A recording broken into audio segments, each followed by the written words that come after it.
Fala aí, TI Hackers! Sejam bem-vindos, sejam bem-vindas a mais um podcast do The Walking Tech, o seu podcast semanal de tecnologia, provocações, empreendedorismo, carreiras e mais baboseiras do que as nossas pílulas semanais. Oferecimento PMG Academy e iTrust. Este podcast é patrocinado pela BRQ Digital Solutions. Sexta-feira chegou, aqui quem fala é Adriano Martins e hoje eu tô com meu amigo Luiz Gimenez. Fala aí, Gi, como que você tá, cara? Fala aí, Dri, beleza, cara? E aí, hoje eu tô inquietão, cara. Acho que eu tô com Red Bull na veia, cara. Tô meio inquieto. Tô em plena Gmood que eu te falei, né? Você sabe como é que é Gmood. Você planeja e o que acontece? Não dá certo? Não sai como planejado? Não, isso porque você planejou. Ainda bem que a gente prevê, né, possíveis incidentes, né? Possíveis incidentes, mas tudo bem, é coisa particular, né? Vamos lá, tô mudando de casa, mas é uma Gmood, né? Queira ou não é uma Gmood. Mas vamos lá. Nosso convidado de hoje é top, hein? Fala aí. É top, é show de bola e é assunto que a gente tá aí explorando bastante, né, Gi? Que é transformação digital. Só que ele tem uma pegada um pouquinho diferente aí do que a gente tá conversando com a galera. Principalmente que ele passou aí por algumas empresas de marketing, agências, né? Ele tem uma pegada diferente, eu quero explorar bastante, principalmente bom, a gente vai explorar aqui, né? Na verdade, a nossa produção nos contou que o convidado de hoje, ele tem um currículo invejável, com mais de 25 anos de experiência em designer estratégico. Quero entender que bicho que é esse. Com uma trajetória de sucesso em marketing digital e inovação, atuou em várias empresas que são líderes, né, no segmento. Ele, por exemplo, já trabalhou na TV Globo, já atuou na área de entretenimento e na construção do portal de notícias G1 e Globo.com. Liderou um time na Ogilvy Brasil, né, que é uma empresa acho que multinacional, não sei, acho que tem um escritório em Nova York. Participou ativamente, inclusive, na conquista de um número bem recorde de prêmios em Cannes, que também contribuiu para o título da agência do ano. E teve passagem também pelo Unibanco, desenvolveu soluções de experiência digital para os clientes de pessoa física, tanto mobile quanto em serviço de internet, e hoje ele é diretor de design da BRQ, né, nosso patrocinador, onde criou uma unidade também que eu quero entender bastante, o tal de Experience Agency, e com atuação nos principais clientes de transformação digital. E com vocês hoje, prazer aí de apresentar o Pablo Moura. Pablo, como que você tá, meu amigo? Tudo bom? Olá, pessoal. Um ótimo dia para vocês. Tô bem, tô muito bem. Obrigado pela apresentação efusiva, falando sobre a quantidade de coisa. Quando a gente olha assim para trás e fala, nossa, quanta coisa, né, que a gente já conseguiu trabalhar e produzir. A gente se sente mais velho, né? Exatamente, um tantinho também, né? Quando você fala a quantidade de tempo, fala, nossa senhora, eu brinco que eu comecei a trabalhar com internet no século passado. E aí as pessoas dão aquela pensadinha assim e falam, no século passado, eu comecei a trabalhar com internet em 99. Porra, é verdade. Ô Pablo, você sabe que com um currículo desse a gente nem sei se te apresentei bem, então acrescenta aí, deixa você falar aí com as suas palavras e conta um pouco pra gente a tua jornada ao longo desses anos de experiência. Já começando com a primeira pergunta, né? Como aconteceu a sua conexão com esse mundo de gestão de designer? Aí depois a gente vai pros termos técnicos, aí a gente tá vivendo aí o famoso buzzword, né? Um monte de termo, um monte de coisa. Eu queria colocar todo mundo na mesma página e explicar o que é isso. Mas conta um pouco da tua trajetória, ô Pablo. Maravilha. Eu comecei a trabalhar com internet, né? E acho interessante usar o termo internet aqui, porque na época era só internet mesmo, em 99, né? Lá na TV Globo, fazendo site, né? Era essa a minha atividade. Migrei em algum momento para Globo.com, que é o braço de tecnologia, era naquele momento, né, que agora é uma só Globo, etc., mas era o braço de tecnologia das organizações Globo. Então, e ali eu comecei a migrar para um papel de gestão, né? Isso lá no Rio ainda. Eu sou do Rio, moro em São Paulo há quase 11 anos, e aí foi nesse momento que eu comecei a fazer esse shift para gestão. E a gestão de design era algo realmente ainda novo, né? Não tinha um papel de design, por exemplo, como temos atualmente nas empresas, né? De design de experiência, né? Era algo novo. Na Globo.com era um super celeiro de profissionais super capacitados naquele momento Tanto que muitos deles hoje estão nas maiores empresas do mundo, né? O time que eu fazia parte era um time muito, muito forte e se investia bastante em conhecimento. Quando eu vim para São Paulo, eu acabei tomando conta da criação de um time de experiência dentro da Ogilvy, né? Você falou aí, a Ogilvy David Ogilvy é o pai da publicidade moderna. E a Ogilvy, essa agência que é super emblemática, que foi também reconhecida como agência do ano enquanto eu estava lá, com uma quantidade recorde de prêmios em Cannes, etc. Mas o legal é que ali eu consegui, de fato, experimentar a gestão, né? Então, ter que, desde achar os profissionais corretos, você conectar, fazer com que aquele profissional consiga se sentir parte de um time, crescer. E a gente, assim, e eu olho com um super orgulho hoje quando eu vejo também pessoas que eu contratei ali, e essas pessoas hoje estão em empresas incríveis, né? Eu olho e falo assim, nossa, acho que alguma coisa de certo na vida eu devo ter feito, e talvez tenha sido isso, então, participar minimamente da história dessas pessoas. Então, acho que isso, para mim, é uma coisa que me dá bastante felicidade. Não é nem orgulho, é felicidade. Eu olho para essa coisa e falo assim, putz, cara, isso aqui é um negócio que eu realmente gosto de fazer. Já tive outras experiências onde eu tive mais afastado da gestão de pessoas e eu sinto que isso não me engaja tanto quanto, de fato, estar perto da galera, né? Então, eu quero, de fato, e fazer aquele trabalho de adubar, né? Falar assim, cara, assim, vamos lá, né? Vamos fazer com que isso aqui cresça, né? Com que essa árvore seja, de fato, grande e frondosa. Legal. Pablo, quando você fala de designer para um designer gráfico, ele imagina uma coisa. Se você fala de designer para uma pessoa que escreve, aí ele vai pensar em UX Writing. Enfim, cada um vai ter um ponto de vista.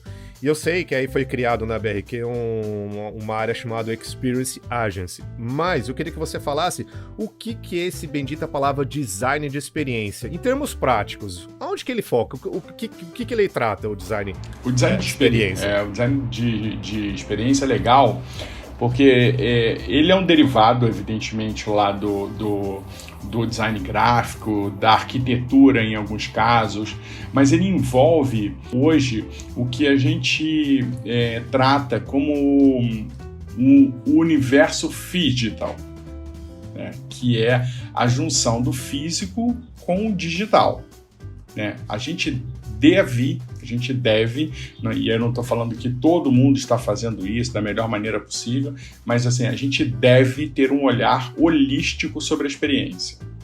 Porque a experiência hoje do consumidor moderno, hoje, não estou nem falando de amanhã, estou falando de hoje, ela não vê barreira entre o digital e o físico, né? Eu estou num lugar fisicamente, compro o negócio no meu celular, pago com o meu celular e pego e como. Então, essa é uma experiência digital. Eu estou lá, comprei num ambiente digital, paguei no digital, peguei físico e comi. Esse é o tipo de experiência que um profissional de design de experiência precisa pensar, né? Toda a jornada desse consumidor, né? Independente do canal que ele está utilizando, independente do meio que ele vai utilizar, mas é entender a jornada dele de fim a fim, né? Como é que eu começo a jornada, como é que eu termino, como é que eu me sinto após essa jornada, e aí que conecta até com umas questões de marketing que estão bastante conectadas até com a Experience Agents. Mas se você olhar, assim, o profissional hoje de experiência, ele deve ter esse tipo de capacidade, né? De ter esse olhar de ponta a ponta da experiência, mapeando cada pedacinho dessa jornada e chegar até e entregar uma experiência encantadora, né? Que está muito conectado até com o nosso propósito aqui na BRQ. Agora, é interessante essa questão da experiência encantadora, porque hoje todo mundo, por exemplo, todo mundo tem alguma coisa de digital, né? Ah, não, eu já tenho um chatbot, eu já tenho não sei o quê. Legal, acho excelente que a gente experimenta muita coisa tendo as coisas, né? Mas essa experiência, ela é boa, né? Quantos de nós já entramos em chatbot que você olha e fala assim, cara, esse chatbot é ruim, hein? Prefiro ligar, hein? Peraí que eu vou ligar. Ontem mesmo, eu estava agendando um exame, cara, eu entrei no chat, eu falei, não, melhor deixa eu ligar que é mais fácil. Então, é esse tipo de coisa, e aí você tem hoje uma multiplicidade enorme de concorrentes para fazer a mesma coisa, e o que difere A do B é a tal da experiência, né? Quando você tem uma experiência incrível, você fala, putz, prefiro pagar. Ô, Pablão, eu tenho algumas inquietações. Cara, o principal, eu atuo em vários clientes aí, e eu tenho percebido, cara, nessa questão aí de desenvolvimento de produto mesmo, né? Hoje, né, dentro de um Product Manager, vamos dizer assim, numa área de Product Manager, a gente tem lá os UX, UI, enfim, os caras pensam na jornada, é isso que você está falando, né? Eles pensam na jornada fim a fim. Mas a minha inquietação, cara, que eu tenho percebido é como lidar, né, com essa estratégia de designer experience, vamos tratar assim, né? Vamos pegar esse tema que você está trazendo, tratar esse modelo de designer experience com o time to marketing. Entendeu? Como é que a gente casa isso? Porque às vezes, né, eu vou te dar um exemplo clássico aqui que aconteceu com um cliente meu. Cara, ele tinha uma ideia de lançar um produto, pra você ter uma ideia, há 6 meses atrás. Lançou agora em novembro. Era para ter lançado 6 meses atrás. Tudo bem, porra, ficou legal pra caramba, a tela ficou linda, sabe? Eles pensaram na experiência do usuário, pensaram na interface do usuário, cara, pensaram em tudo. Mas o time de lançamento, entendeu? O time to market desse produto, que poderia ter sido, né? Se você pega um programador raiz, ele fala, puta, eu fazia essa tela em 2 dias. Cara, como é que lida com isso, Pablão? Essa que é a minha inquietação, porque o cara não vê, às vezes, o cara não vê esse valor, né? Demora para ver esse valor, sim, porque claro. demora para você entender. Cara, e isso é muito difícil, é isso que eu queria entender, eu queria ver a tua experiência, como é que você lidou com isso? Você já deve ter passado por isso. Já, várias vezes, esse é um ponto recorrente às vezes de provação, né, em que você precisa, aquela fase da aprovação, você precisa provar o teu valor naquele contexto. Sim, acho que tem 2 coisas importantes aqui que eu vou separar. A aprovação eu vou deixar para daqui a pouco, mas acho que é importante falar em cima do que você acabou de dizer. Eu acredito muito no modelo ágil. Quando a gente está falando ali do modelo ágil, eu acredito muito que a gente consiga fazer algo que é incremental, né? Então, eu não deveria esperar 6 meses ou 1 ano para lançar um produto, né? Porque aí você já perdeu o bonde da história, você já saiu atrás, né? Se você está ao mesmo, assim, é melhor você ter algum produto no ar, um MVP, né? Ok, o que é o MVP? O que eu deveria não abrir mão de lançar inicialmente? Esse é o cara, né? Então, se eu tivesse que gastar 1 semana para decidir o que é o meu MVP, né? Se eu estivesse fazendo um discovery de 1 semana, assim, olha, a gente precisa... Qual é o worst case aqui? Vamos lançar. Temos 1 semana para lançar alguma coisa. O que a gente faz em 1 semana e o que a gente vai fazer nas semanas seguintes? Né? Tô falando 1 semana, mas poderiam ser sprints, né? Lanço uma coisa num sprint, lanço outra coisa no outro sprint. O que eu vou incrementando esse produto? Experimentando. E aí, eu queria muito conectar, né, a questão de analytics aqui, né? De data. Entender como as pessoas utilizam o produto é parte fundamental do trabalho de experiência. Porque senão é tudo empírico. Né? Eu acho que isso, e assim, não é o melhor cenário. O melhor cenário é o produto estar no ar, eu olhar como as pessoas reagem ao produto e falar assim, Entendi. Então eles estão abandonando o carrinho nesse lugar. O que a gente vai fazer para melhorar aqui, né? E aí, esse trabalho ele deve ser contínuo. Imagina que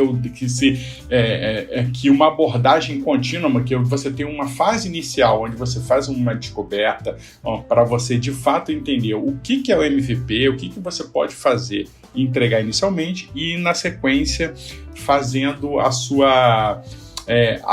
o seu incremento e a sua evolução enquanto produto, né? Eu penso bastante assim, né, que a gente deve gastar menos tempo nessa fase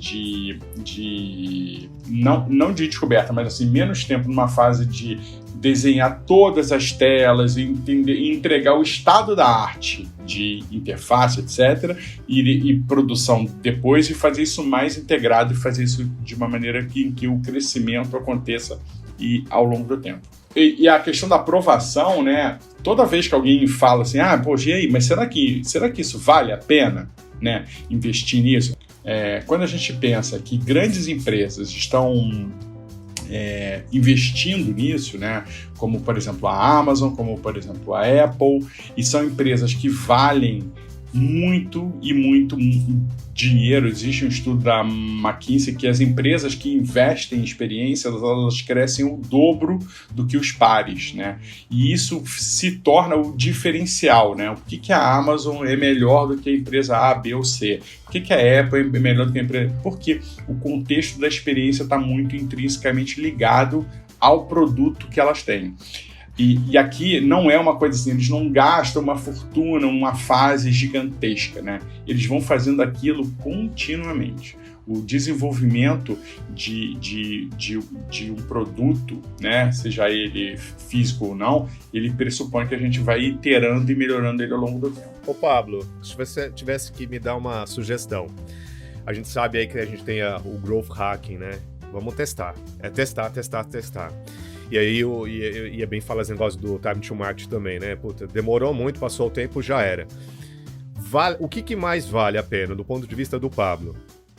Eu fazer um protótipo rápido para o cliente, vai mostrar como vai ficar um desenho, um esboço, lança, pega feedback, já vai mudando o real time ali, fazendo o growth hack mesmo, testando, porque muitas vezes o cliente até pede uma coisa e não era bem isso, né?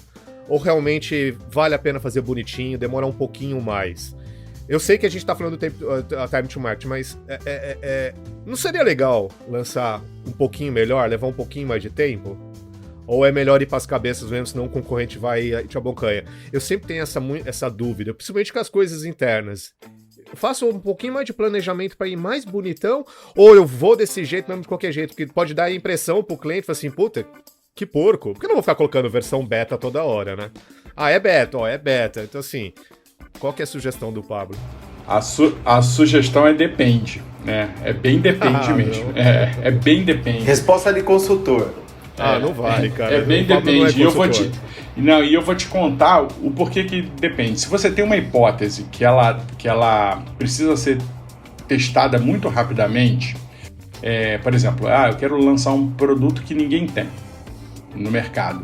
Será que esse produto ele tem valor para as pessoas? Então eu posso botar uma landing page feita em qualquer site builder, bota no ar e experimento para ver se aquilo ali tem algum valor, né? Tem um livro do Marty Kagan que inclusive ele sugere que se faça esse tipo de experimento. Agora é o seu produto, né? O seu produto já existe. Ele já existe, eu estou incrementando um produto. Aí eu acho que, por isso que eu disse que depende. Existe um contexto que é diferente em cada um deles. Se eu tenho um produto que já existe, ele já tem uma imagem, ele já tem uma marca atrelada a ele, eu deveria tomar mais cuidado. Eu não deveria simplesmente botar no ar e falar assim, beleza, tá tudo certo. Mesmo que esteja meio mambembe, meio quebrando no meio da experiência, né? Aí eu acredito fielmente nesse tipo de abordagem. Se eu tenho um produto estabelecido, eu tenho que tomar uns cuidados. Se eu tenho uma marca estabelecida ou alguma marca atrás, né? Por exemplo, quando eu estava no Itaú, que eu estava lá envolvido com o projeto do IT, né? O IT era um projeto, é um produto do Itaú. O Itaú não bota nada mais ou menos no ar. Não dá para você botar um negócio que é mais ou menos, né? Meio mambembe. Mas se eu estivesse testando uma hipótese específica, será que, por exemplo, será que alguém compraria alguma coisa no marketplace? E será que não tem uma marca atrelada? Será que eu posso botar isso rapidinho? Testa em uma semana e vamos ver qual é a reação dessa galera? Aí eu acho que sim. Pior que assim, Pablo, você tá falando, mas ele pode ser 100% inverso também. Vou te dar um exemplo. Vamos imaginar que a BRQ tá lançando um produto novo. Vamos botar, se der merda, porra, é BRQ, o pessoal sabe da empresa, sabe do produto, sabe da marca, já é consolidada. Então é que nem o Google. O Google, de vez em quando lança algumas coisas versão beta, se der merda, os caras voltam atrás. Né? Eu não sei se isso tá acontecendo hoje. Mas isso, inclusive, todo o discurso que você falou, ele pode ser realmente também ao contrário, dependendo da empresa, né? Sim, dependendo do tipo de empresa também pode ser, de fato. Embora hoje em dia eu percebo que o Google tem talvez experimentado menos esse tipo, ele tem experimentado mais internamente, ele tem gastado mais tempo interno pesquisando antes de lançar. Pelo menos é um pouco da minha visão. Eu tô vendo, por exemplo, a versão beta aí do novo WhatsApp, que agora você consegue se conectar com a internet, não precisa mais do celular. É uma versão beta, me parece que não tá disponível para todo mundo. Aí eu testei, né? Então, assim, a gente sabe que tá entrando num negócio que pode dar merda, né? Então a gente tá sendo avisado. Mas, cara, é WhatsApp, é Facebook, então, assim, a gente tá mais tranquilo. Então, por isso que eu achei que tua resposta ia ser diferente, mas eu acho que faz mais sentido. O que eu queria contribuir também é o seguinte, né? Vamos imaginar, né? Aproveitando essa conversa aí, imaginar o seguinte, é um super app de um banco aí, você tem uma série de features, já tá lá, é como se fosse um SaaS, você entendeu? É um software as a service, sei lá, alguma coisa nesse sentido. Já tá funcionando, puta de um negócio legal, mas tem uma feature que é muito importante para o usuário, que era uma demanda legal. Vamos imaginar o seguinte, uma demanda legal, né? Vamos pegar agora a moda do e-social, vai. Uma demanda legal de e-social, precisava entrar, cara, e você tem esse acréscimo, né? Vamos dizer assim, no teu designer, né? Eu não tô desconsiderando, entendeu, Pablo? Eu quero que você entenda isso daí. Não tô desconsiderando, não tô desvalorizando, não é nada disso. Eu tô colocando, isso me inquieta, porque eu percebo, cara, que o executivo, alguns, né, não são todos, como você falou, né, a Amazon investe, a Apple, a gente sabe vários cases importantes de sucesso, mas a gente percebe que no nosso ambiente, né, aqui no Brasil, né, na Tropicália, vamos dizer assim, acontece um pouco diferente. O cara demora para ver valor nisso daí, porque ele percebe justamente isso. Fala, é um negócio estratégico. Eu sei que tem o time, foi feito pesquisa, né? E o X não é só você fazer um protótipo no Figma, não é só isso. Tem todo um... É a parte final, né? É a parte final, né? Protótipo é a última ponta, é a ponta do iceberg, vamos dizer assim. O que eu digo é justamente isso, né? É um negócio estratégico, legal, né? Uma demanda legal, que, cara, levou um tempo para ser feito, porque investiram, né, assim, vamos falar o português claro, investiram um tempo a mais no design, na experiência, ficou do caramba, ficou muito legal, mas a gente perdeu um time, você entendeu? É essencial pro negócio. Se a gente tivesse lançado, entendo essa parte do produto, do Agile, a gente entende tudo isso daí, está muito bem claro, está muito enraizado já no DNA da empresa. Mas eu ainda percebo, você entendeu? Algumas empresas que têm dificuldade em realizar isso daí. E lá na frente, na hora que o cara olha no bottom line, falou, putz, cara, gastamos muito mais tempo do que deveria no projeto, entendeu? Demanda legal, né, é um assunto interessante, né, porque eu acho que a gente deveria abordar isso com uma perspectiva de data, né, isso, de paredão, né, o paredão tá lá, tem que entrar. Exatamente. E você entender o seguinte, por exemplo, é uma demanda legal que atende quantas pessoas? Qual é o universo desses clientes que vai ser atendido por essa demanda legal? Todos, né? Todos os clientes, 100%? no caso, né? Se é 100%? Então, 100% dos clientes. Ele impacta diretamente a experiência desse cliente? Se sim, embora ele seja uma demanda legal, ele é uma demanda legal importante. Que tem uma demanda legal que ela precisa estar lá, mas ela vai ter um alcance de 5% da população. O quanto que isso influenciaria, por exemplo, na experiência desse consumidor como um todo, né? Então, coletar um pouco de feedback e aí agora, depois pode provar o valor disso para quem pagou a conta, né? Para o executivo que está lá dizendo, ok, eu aceito atrasar 3 meses, 6 meses, alguma coisa, porque eu sei que o impacto disso vai ser enorme, né? E aí depois, quando você coleta os KPIs e prova que aquilo ali de fato teve valor, você começa a construir uma cultura de experiência, né, que está diretamente relacionada à transformação digital, né? Porque a transformação digital ela tem um pedaço da tecnologia e tem um pedaço da experiência, né? Então você tem e tem outros pedaços, evidentemente, mas assim essa conexão aqui que é ok, eu consigo construir alguma coisa e essa coisa tem valor para aquela pessoa para a qual eu construí. Pô, legal, então eu consegui de fato ter um produto, né? E que as pessoas vão adorar.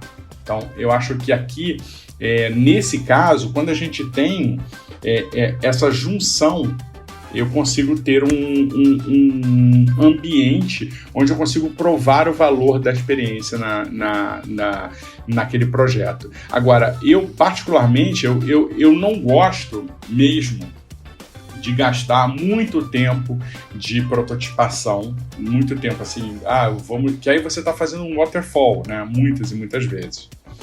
Você está fazendo, deixa eu ficar aqui no meu cantinho, separadinho, fazendo um produto e daqui a 6 meses eu despejo aí um container de telas, né? Eu gerei um estoque de tela e vou te entregar. Aí vai chegar lá na frente o desenvolvedor... Você está maquiando ágil, né? Exatamente, Não, você investiu muito tempo na Inception, vamos dizer assim. Você investiu muito tempo na Inception porque a parte ágil vai na fábrica. A gente sabe que a parte ágil está na fábrica. Você entendeu? Isso. A parte ágil está na fábrica. Mas não só na fábrica. Você tem que considerar essa conexão toda. Você não pode, assim, a Inception, porque ninguém conta, né, Pablão? Ninguém conta. Como é que surge o backlog? Né? Achar o backlog é assim, ó, você estala os dedos, está lá o backlog, a lista, priorizado, estimado, tudo bonitinho. Não é assim. Não, ele é criado 10 minutos antes de começar o planejamento. Não é assim.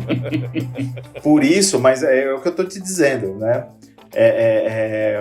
A gente tem que equilibrar esse investimento na Inception. Totalmente, né? Totalmente. Precisa ser justamente, equilibrado. Eu acho que essa é a palavra, né, Pablão? E eu prefiro que eu defendo aqui internamente também, em projetos que a gente tenha o dual track, né? Onde eu consigo fazer discovery ao longo do tempo, né? Não fazer, beleza, vou fazer um discovery aqui, beijo, me liga, né? Porque o produto, assim, quando o produto vai para o ar, é ali que o produto nasce. Antes disso, ele não existe, né? Ele é só ideia. Porque ele começa a tracionar ali, até gerar tração no suporte, entendeu? O usuário vai começar a utilizar. Exatamente. Né? Ele vai começar a operar aquilo lá, e a tração começa ali. E aí você começa a validar o que você investigou anteriormente com o consumidor, né? Seja em pesquisa qualitativa ou quantitativa, a terceira onda beleza, Data Analytics, como é que as pessoas estão utilizando, aonde que estão os meus gaps, aonde que a pessoa abandona um carrinho, aonde que eu posso melhorar, aonde que o cara deu nota ruim para mim. E a experiência ela pode estar tanto do ponto de vista da jornada quanto do ponto de vista de tecnologia. Não, tá demorando muito, esse aqui tem um cotovelo aqui na experiência que tem uma questão, vamos mexer nisso aqui, vamos deixar o mais sem fricção possível, mais liso possível, vamos aplainar a jornada desse cara para que ela fique redonda até o fim. E isso é uma construção ao longo que o produto está no ar, né? Porque uma coisa é você ter uma escala de entrevistar 15 pessoas, a outra coisa é você ter uma escala de avaliar quantitativamente com 1.000 pessoas, e a outra coisa é você escalar um produto para milhões de pessoas. E aí nessa hora que o negócio fica bem legal. Ô Pablo, a gente tem um público ouvinte do podcast que é bem diferenciado e a gente tá pegando pessoas, atingindo pessoas que não trabalham em grandes empresas, porque assim, eu vejo que isso tudo é legal para grandes empresas, tem condição, bigs. E para aquela que é pequenininha? Como é que eu faço? Eu acho que assim, isso serve para qualquer tamanho, né?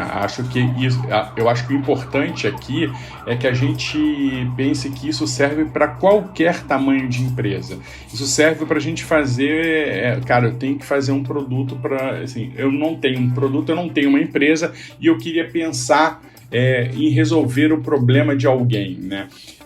Quando eu estava dando aula, agora eu dei um tempinho de dar aulas, eu propunha resolver o problema, por exemplo, daquela turma. A gente tem uma questão aqui dessa turma, qual é o problema que a gente quer resolver? Como é que a gente cria hipóteses de solução para o problema que nós descobrimos? Como é que a gente consegue sair aqui e perguntar para a pessoa que está ali fora se isso funcionaria ou não? Então, você gerar experimentos, ele pode ser de qualquer tamanho, né? E ele pode ter qualquer tempo, né? A gente tem o livro de sprint, né? De design sprint, que propõe uma semana para você resolver uma questão, né? Ele cabe, teoricamente, dentro de time frame de uma semana. Existem controvérsias, porque você tem um pre-work muito, muito intenso para você fazer, para você ter de fato começar na segunda-feira e falar, beleza, em uma semana a gente consegue resolver, mas você precisa estudar antes. Ou não, ou se você não tem nada, se você não tem contexto, ou muito contexto, cara, vamos pro tudo ou nada aqui desde já, né? E vamos experimentar. Então, quando você está tratando de uma empresa pequena, eu acredito muito, uma empresa pequena, um produto pequeno, assim, você pode utilizar a mesma metodologia. A metodologia, ela deve ser agnóstica ao tamanho da empresa. Eu diria até que menor é melhor, né? Porque nas empresas grandes, para você ter o engajamento de executivos, etc., é muito mais complicado. Você colocar todo mundo numa mesma sala e começar, bom, vamos lá, agora pega aí, cada um pega o seu post-it, escreve aí no seu post-it. Cara, o cara olha e fala assim, não, cara, tem uma reunião, tem um não sei o quê, e é mais difícil de você conseguir engajamento. Às vezes, numa empresa menor, você consegue isso mais rapidamente e mais... de maneira ágil. Se eu puder contribuir, Rodrigo, eu digo o seguinte, cara, no começo, né, quem está começando agora, o cara está criando, né, um sistema, uma solução, está desenvolvendo uma solução. Você é o X, o Y, o Product Owner, você é o desenvolvedor, você faz tudo, certo? E quem que é o principal? Cara, é o teu cliente agora. Você está começando, então você vai fazer todos os gostos do seu cliente. Por quê? Você está começando, você quer adquirir, né, mercado, e você vai atendendo várias solicitações, várias necessidades. Só que você tem que tomar cuidado com isso depois no futuro, porque isso também, você começa a criar um monstrinho, depois você não consegue dar conta. Então tem em mente, né, que você precisa também de uma certa organização. Não adianta você fazer todos os gostos. Você entendeu? Imagina se todas as montadoras fossem atender todas as necessidades dos clientes, né? Ia ter banco de bolinha, né? Banco de carro de bolinha, né, cara? Eu costumo falar, né? Eu não sei o segredo do sucesso, mas o do fracasso eu sei. É tentar agradar todo mundo. Se você fizer tudo que todo mundo quer, você tá lascado. Exatamente. Ô, Pablo, mudando de pato para ganso, eu queria um pouquinho falar sobre agora do profissional de TI, ou profissional de seja lá o que for. O profissional de transformação digital, né? Exatamente. E quem é esse profissional? Quem que é? É um redator que tá com um pezinho na tecnologia, é um designer gráfico, é um cara de tecnologia que se interessa? Porque eu sei que você é professor de MBA de mobile marketing, né?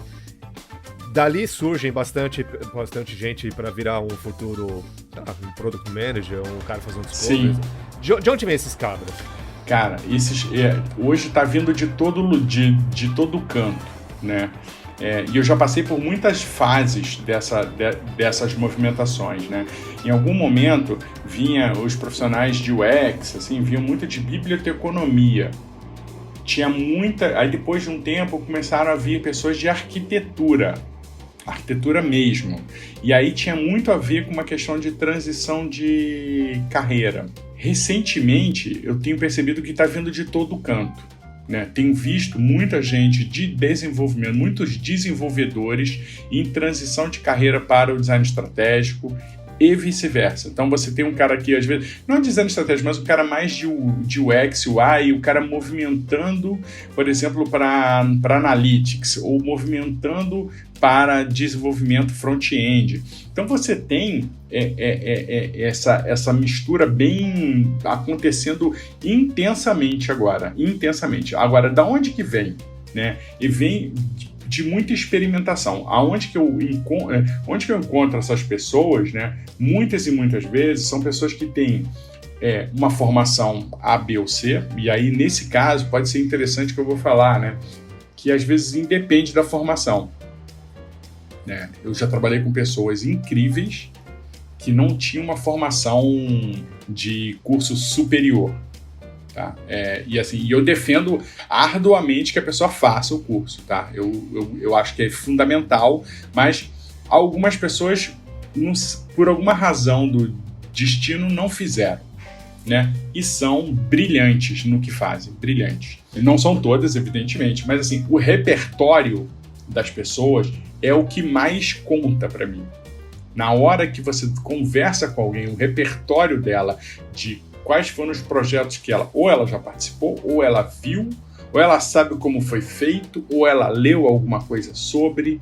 Então, esse repertório, para mim, ele é muito importante. Né? Se eu estou conversando com uma pessoa de desenvolvimento que quer falar sobre transformação digital, cara, mas beleza, me conta aí, quais são os produtos que você já viu que foram transformados, né? Você já leu sobre? Não, eu vi, eu tô aqui lendo negócio sobre a criação da Tesla, né? Não, eu tô fazendo assim. Cara, é esse profissional, né? É esse profissional que a gente deveria ir atrás, né? Porque esse cara, de fato, ele é diferente, né? Ele tem um nível de engajamento com a carreira dele e com o conhecimento dele que é muito maior, que não é só naquele período que ele está na sala de aula, né, ou estudando alguma coisa. Ele é um cara mais conectado, de fato. E a transformação digital, hoje, hoje e em todo o tempo, ela é viva. O que está valendo hoje, tudo que eu estou falando aqui, se daqui a um ano a gente ouvir, pode ser que fale, não, cara, mudou, não é mais assim não.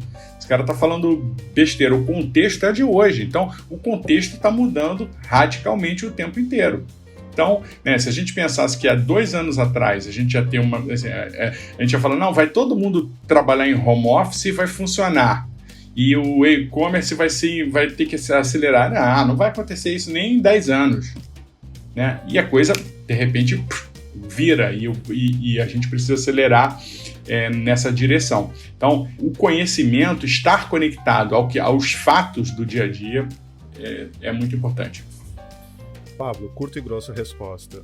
Você acha que uma característica importante de um profissional desse é a sensibilidade? É a sensibilidade, sim, e a empatia. Por que eu estou te perguntando isso? Porque, assim, sensibilidade... Por exemplo, eu vejo alguns designers de produto que têm essa sensibilidade de falar, pô, isso aqui não, assim, desse jeito, dessa forma, escrito assim, assim, ele consegue visualizar. Isso não adquire, assim, é uma característica que creio eu que não dá... Posso estar enganado, mas que não dê para ensinar isso numa escola, né, a sensibilidade. Porque a gente vê muita gente, por exemplo, fazendo curso de design, mas continua fazendo uma porcaria porque não tem a sensibilidade. O que é mais importante para quem quer trabalhar nessa área? Que ele seja mais sensível à percepção do cliente ou aquele que sabe ouvir o cliente e traduzir isso num produto? Eu acho que saber ouvir o cliente e ter a questão da empatia, para mim, né, se colocar muitas vezes no lugar daquele cliente, entender o contexto que aquele cliente está envolvido, etc., é a chave do sucesso para um profissional e eu não estou nem falando de design, estou falando de transformação digital, né? Porque, por exemplo, eu posso estar programando, falar aqui do chatbot novamente, né? Posso estar programando um chatbot lá, mas se eu não estiver programando um chatbot pensando no cara que está usando, cara, vai ficar um chatbot estranho, né? Usando aqui um pouco do exemplo, né, de assim, dá para fazer uma tela em 2 dias? Dá para fazer. Será que eu pensei que a pessoa que está utilizando pode ter um problema de visão, de baixa visão? Será que eu consegui, cuidei dos requisitos de acessibilidade? Será que alguém que é cego está conseguindo ver? E no mobile está funcionando? Então, cercar isso, e isso faz parte, tudo isso faz parte do nosso contexto, da experiência de criar um produto de fato que tenha mais valor para aquela pessoa. Então, acho que indo no gosto, empatia é uma palavra para mim bem importante. Mais adequada. Show. Vou me sentar lá, vou ver, vou entender, vou entender a necessidade real dele, né? Vou compartilhar, vou lá, enfim, nós vamos compartilhar ideias aqui daquele momento, daquela jornada, né? E isso vai ser muito mais salutar, né? Às vezes a gente sai até com soluções até melhores, enfim, que ele vai gostar até muito mais. Às vezes umas soluções mais simples, né? Porque às vezes umas soluções mais simples, às vezes o cara tá planejando fazer uma coisa gigante. Aí você conversa com o consumidor fala assim, não, cara, eu não queria nada disso. Eu queria pagar com o meu celular. Por exemplo, hoje a gente tem no metrô, né? A gente compra lá o bilhete, isso, o bilhete vem naquele papel. Top lá. Aí você tem aquele negócio, você pega, coloca lá. Pô, eu tô com o celular na mão, eu poderia pagar com o meu celular, tava tudo bem. Eu não precisava entrar na fila, eu não precisava imprimir um negócio, eu não precisava encostar. Eu poderia simplesmente só passar, né? A gente poderia gastar mais energia na vida fazendo produtos que as pessoas de fato querem, que valem mais para elas. Fábio, sabe por que eu perguntei da acessibilidade? Porque sempre tem dois ícones na história, Ford e Jobs, né? Tem a frase famosa do Ford, né? Porque você não pergunta o que seus clientes querem. Não, se eu perguntar, os caras vão querer um cavalo mais rápido, né? E Jobs, ele criava o produto sem a pessoa ter o desejo, e ele criava esse desejo. Por isso que eu perguntei. Lógico, nem todos somos Henry Ford e Steve Jobs, né? Por isso que eu falei, aquela pessoa que tem sensibilidade é uma pessoa que se destaca ao meio das pessoas que têm mais empatia. Essa foi a pergunta, só para contextualizar e justificar a pergunta. É difícil achar esses caras, né? É muito difícil. Ford, né? Opa! Tá aí, né? Acho que o mundo tá procurando esses caras aí, não sou só eu, mas tem tem muita gente indo atrás dessa galera e não é trivial, né? Você achar quem tem esse olhar, né? Esse olhar de inovação e conseguir ver algo que ninguém viu. Ninguém viu aquilo ali. Isso é um negócio que ninguém viu. Por exemplo, quando você fala do iPhone, ninguém viu. Ninguém viu, né? A brincadeira. Se você... de tempos em tempos eu revejo o lançamento do iPhone lá de 2007. Né? Eu usava muito na minha aula e é muito interessante. Na hora que você tem você tinha lá um monte de Blackberries na época, um monte de telefone. Na época eu tinha um Nokia E61 que tinha uma tela em cima, com aquele teclado embaixo, e aquele teclado, assim, aquilo ali, alguém olhou e falou assim, cara, isso é ruim, né? Alguém olhar para aquilo ali, que era na época incrível, e falar assim, nossa, isso aqui é bem ruim, hein? Né? E ficar incomodado com aquilo, né? E assim, mas ao mesmo tempo, você, assim, a cultura de risco, a cultura da falha, ela também acontece nessas empresas, né? Bastante. A gente só vê o sucesso, na verdade. Né? Exatamente, bastante, né? Se você lembrar que a Apple, por exemplo, teve os seus históricos lá com seus Newtons da vida, né? O que do Newton foi herdado para o iPhone? O que teve de aprendizado do Newton para o iPhone em algum momento, né? O que você aprende, inclusive, com a Palm, né? Como é que a Palm estava ali? Pô, legal, por que o Palm é ruim? Porque o Palm precisa de uma caneta. Então, ele usa essa metáfora. Então, não tem caneta, porque a gente já tem o dedo. Então, você aprender com os próprios erros é importante, aprender com os erros dos outros é mais importante ainda, né? Que aí você ainda tem custo zero nesse aprendizado. Mas assim, para a cultura de inovação, você administrar bem o risco e a falha, ela é fundamental, né? Se você não erra, né, fica mais difícil de você experimentar, se você não aceita o erro, né? E isso é bem comum, né? Na Ford tem todas as histórias de erros que a Ford teve também, né? A Apple teve vários erros, né? Vários erros. Tem que errar, né? Se não errar, não isso daí, como, né? Errar cedo e consertar rápido. Exatamente. Vai rápido, erra rápido, conserta rápido. É isso daí. Ô Pablo, normalmente eu sou a pessoa que dou a péssima notícia. Eu tenho que terceirizar isso pro Jimenez. A gente tá quase chegando. Estamos chegando quase no finalzinho. O pessoal já tá limpando o boteco aqui, já estão retirando as cadeiras. Antes de encerrar, eu queria fazer um bate-bola aqui. O que é mais fácil, vender um projeto ou comprar o projeto de alguém da tua equipe? Mais fácil? Comprar o projeto de alguém é mais fácil. Acho que vender uma ideia, vender um projeto é mais difícil. Você tem que se preparar muito, tem que se preparar bastante, né? E eu diria que até que uma coisa interessante é você ajudar a pessoa a vender o projeto dela. É um outro caminho também que é legal. Deixa eu te ajudar a vender o teu projeto para uma outra pessoa, que é legal pra caramba também. É até mais motivador, né? E você torce junto com aquela pessoa lá e vê a coisa acontecer. Show. Pablo, qual é o seu prognóstico futuro para as empresas no Brasil quanto à transformação digital e essa parte de design de experiência? O meu prognóstico deveria, assim, se elas não se conscientizarem que precisam fazer uma movimentação nessa direção, muitas podem não sobreviver.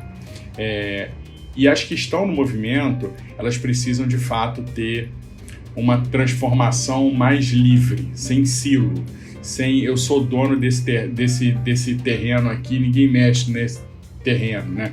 Já chegou uma hora de quebrar muros e cercas, né? Para a gente ter de fato uma experiência livre você cuida da loja, eu cuido do e-commerce. Não, cara, isso aqui é uma coisa só, bicho, não dá para você separar, né? O cara é o mesmo consumidor, né? O consumidor, ele é uno.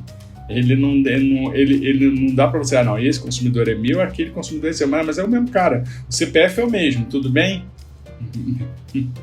Então para a empresa sobreviver, temos que derrubar as paredes dos departamentos internos. Sensacional. Pablo, eu queria agradecer demais sua presença, o Jimenez também, sensacional, papo bem gostoso. Quiser falar com você pela BRQ, no LinkedIn, qual que é o teu LinkedIn? O meu LinkedIn é Pablo Moura, só me achar lá, acho que é fácil. Acho que tá alguma coisa lá, LinkedIn /Pablo Moura. Você vai me achar facilmente. Maravilha. Bom, show de bola. Obrigado aí para todo mundo que tá ouvindo, nossos ouvintes. Não esqueçam de curtir os vídeos, o podcast completo da entrevista que a gente publica sempre nas redes sociais, no YouTube, no Instagram e também, lógico, né, no próprio site, thewalkingtech.com. Lembre-se, toda sexta-feira tem episódio novo, seja pílula nova ou entrevista maravilhosa como essa. Se você acha que essa entrevista aí foi show de bola, divulgue e compartilhe aí com seus amigos. Obrigado por nos ouvir até aqui. Meu nome é Adriano Martins. Eu sou Luiz Jimenez. Vida longa e próspera.